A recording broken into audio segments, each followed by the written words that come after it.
ಕೇಳುಗರೆ ನಮಸ್ಕಾರ. ನಮ್ಮ ಆಲೋಚನೆಗಳು ಉದಾತ್ತವಾಗಿರಬೇಕು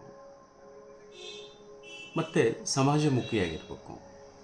ಬಾಬಾ ಸಾಹೇಬ್ ಅಂಬೇಡ್ಕರ್ ಅವರ ಇವತ್ತಿನ ಅವರ ಪುಣ್ಯಸ್ಮರಣೆ ಈ ದಿನದಂದು ನಾವೆಲ್ಲರೂ ಒಂದು ಸಂಕಲ್ಪವನ್ನು ಮಾಡಬೇಕು. ಬಹುಶಃ ಮನುಷ್ಯನಿಗೆ ಅವನು ಎಷ್ಟು ಜ್ಞಾನವನ್ನು ಪಡಿತಾನೆ ಅನ್ನೋದು ಅವನು ಓದಿದ ಪುಸ್ತಕಗಳ ಮೇಲೆ ನಿಶ್ಚಿತ ಆಗುತ್ತೆ. ಯಾಕಂದರೆ ಬಾಬಾ ಸಾಹೇಬ್ ಅಂಬೇಡ್ಕರು ಪ್ರಖರವಾದ ಜ್ಞಾನವನ್ನು ಪಡ್ಕೊಂಡಿದ್ರು. ಅದು ಯಾಕೆ ನಮ್ಮ ಇವತ್ತಿನ ಯುವಕರು ಬಾಬಾ ಸಾಹೇಬ್ ಅಂಬೇಡ್ಕರ್ ಅವರ ಪುಸ್ತಕಗಳನ್ನು ಓದ್ತಾ ಇಲ್ಲ? ಓದು ಒಂದೇ ನಮ್ಮೆಲ್ಲರನ್ನ ಕೂಡ ಈ ಗುಲಾಮಗಿರಿಯಿಂದ ನಮ್ಮನ್ನು ಮುಕ್ತಿಗೊಳಿಸುತ್ತೆ ಅಂತಕ್ಕಂಥದ್ದು. ಯಾಕಂದರೆ ನಾವು ಓದದೇ ಇದ್ದಿದ್ರೆ ಬಹುಶಃ ಎಲ್ಲೋ ಯಾರ್ದೋ ಹೊಲದಲ್ಲಿ ಕೆಲಸ ಮಾಡಬೇಕಾಗಿತ್ತು. ಯಾಕಂದರೆ ನಾವು ಬಾಲ್ಯದಲ್ಲಿ ನಾವು ಮಾಡಿರ್ತಕ್ಕಂಥ ಕೆಲಸಗಳು ನನಗೆ ಇವತ್ತಿಗೂ ನೆನಪಿದೆ. 3 ಕಿಲೋಮೀಟ್ರ್ ದೂರ ನಡ್ಕೊಂಡು ಹೋಗ್ಬೇಕು. ಆಮೇಲೆ ಕೆಸರು ಗದ್ದೆಯಲ್ಲಿ ಕಾಲು ಸಿಗಾಕೊಳ್ತಾ ಇದ್ವು. ಅದರೊಳಗಡೆ ಕಳೆ ತೆಗಿಬೇಕು, ಹುಲ್ಲು ಕೀಳುವಾಗ ಆಗುವ ಹಿಂಸೆ. ಹಾಗೆಯೇ ನಮ್ಮ ಹೊಲದಲ್ಲಿ ಕೆಲಸ ಮಾಡುವಾಗ ಆಗ್ತಾ ಇರ್ತಕ್ಕಂಥ ಸಂಕಟ ಏನಿದೆಯಲ್ಲ, ನಮ್ಮ ಹೊಲದಲ್ಲಿ ಸಂಕಟ ಅಂತಂದರೆ ಈ ಕೆಲಸ ಮಾಡ್ತಕ್ಕಂಥ ಒತ್ತಡ ಇದೆಯಲ್ಲ.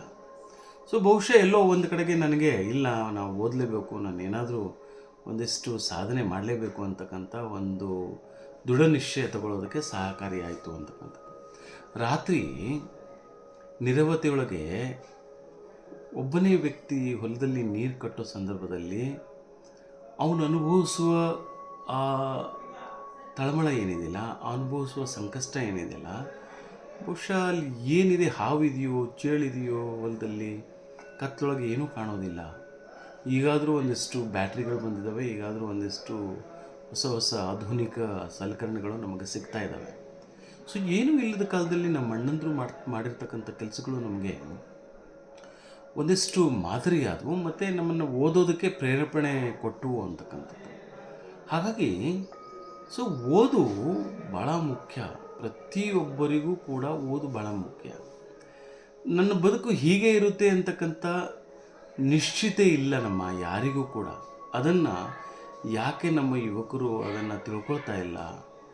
ಯಾಕೆ ಅವರು ಒಂದು ಜೀವನದ ಸಾಧನೆ ಕಡೆಗೆ ಹೋಗ್ತಾ ಇಲ್ಲ? ಭಾಳ ಉಡಾಪೆಯಾಗಿ ಬದುಕನ್ನು ತಗೊಂಡಿರ್ತಕ್ಕಂಥ ಯುವಕರಿಗೆ ಖಂಡಿತ ಅವರು ಮನವರಿಕೆ ಆಗಲೇಬೇಕು. ಅವರು ಬದುಕನ್ನು ಕಟ್ಕೊಳ್ಳೋ ಸಂದರ್ಭದೊಳಗೆ ಯಾರು 3 ವರ್ಷ ಕಷ್ಟಪಡ್ತಾರೆ, 30 ವರ್ಷ ಮುಂದೆ ಸುಖ ಪಡ್ತಾರೆ.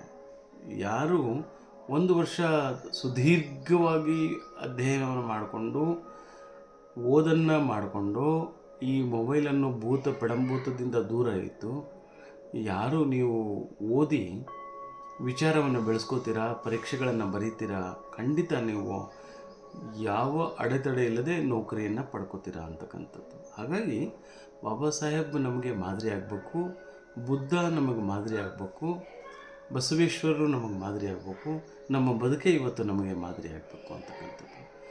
ನಾವು ಮತ್ತಾರನ್ನೂ ಮಾದರಿಯಾಗಿ ತಗೊಳ್ಳದೆ ನಮ್ಮ ಬದುಕನ್ನೇ ನಾವು ಮಾದರಿಯಾಗಿ ತಗೊಂಡು ನಮ್ಮ ತಂದೆ ಪಡುವ ಕಷ್ಟ, ನಮ್ಮ ತಾಯಿ ಪಡುವ ಸಂಕಟ, ನಮ್ಮ ಏಳಿಗೆಗಾಗಿ ದುಡಿತಾ ಇರ್ತಕ್ಕಂಥ ಜನರ ನೋವು ನಮಗೆ ಅರ್ಥ ಆದರೆ ಖಂಡಿತ ನಾವು ಜೀವನದಲ್ಲಿ ಏನಾದರೂ ಒಂದು ಸಾಧನೆ ಮಾಡೇ ಮಾಡ್ತೀವಿ ಅಂತಕ್ಕಂಥದ್ದು. ಹಾಗಾಗಿ ನಾವು ಬದುಕನ್ನು ಅಸಡ್ಡೆಯಾಗಿ ತಗೋಬಾರ್ದು.